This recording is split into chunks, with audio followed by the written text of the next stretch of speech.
అసెంబ్లీలో నేను గట్టిగా పట్టుకున్నా, నువ్వు చాలా అప్పులు చేసినావు అని మాట్లాడగా డేట్ కూడా చెప్తా, మీరు అసెంబ్లీ గూగుల్ కొట్టండి. మార్చి 18, 2026 అసెంబ్లీలో మేము గట్టిగా నిలదీస్తే రేవంత్ రెడ్డి మాట్లాడిన వీడియో చూపిస్తా.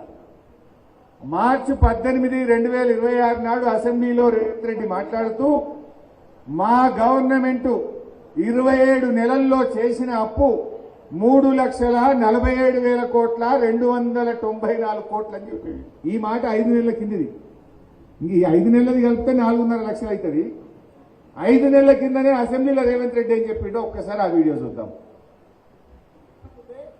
3,47,294 కోట్లు మేము అప్పు చేసినాం అధ్యక్ష. ఎప్పటి నుంచి? 1/12/2023 నుంచి అధ్యక్ష. బాగా సభ్యులందరూ వినాలి.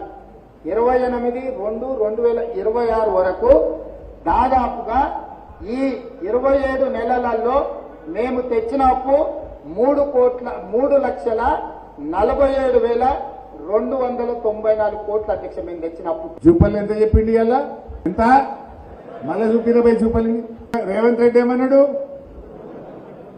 3,47,000. అది ఎన్ని రోజులల్లా? 27 నెలల గవర్నమెంట్. అంటే ఇది ఏ తారీఖు చెప్పిండంటే మార్చి 18. మార్చి 18 నాడు చెప్పిండు. ఇవాళ ఎంత డేటు? జూలై 3. అంటే ఏప్రిల్, మే, జూన్, జూలై 4 నెలలు అయింది కదా. ఇంక 4 నెలలు కలిపితే 4.5 లక్షలు అవుతుంది. 4 నెలల కిందనే రేవంత్ రెడ్డి 3,47,294 కోట్ల అప్పు చేసిన అని ఎక్కడో చెప్పలే, నిండు అసెంబ్లీలో చెప్పిండు. మరి జూపల్లి ఏమంటుండే? 1,77,058 కోట్లు. ఇప్పుడు ఎవరిని కరెక్టు?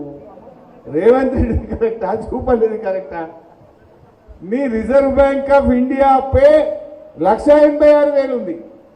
అన్ని కలిపితే 3,47,000 చేసిన అని రేవంత్ రెడ్డి చెప్పిండు. జూపల్లి ఏమన్నాడు? అంటే ఇప్పుడు ఎవరు రాజీనామా చేయాలి? ఎవరు చేయాలి రాజీనామా? పాలమూరు బిడ్డవైతే, పౌరుషం ఉంటే, చీము నెత్తురుంటే తక్షణమే రాజీనామా చేయి మిస్టర్ జూపల్లి.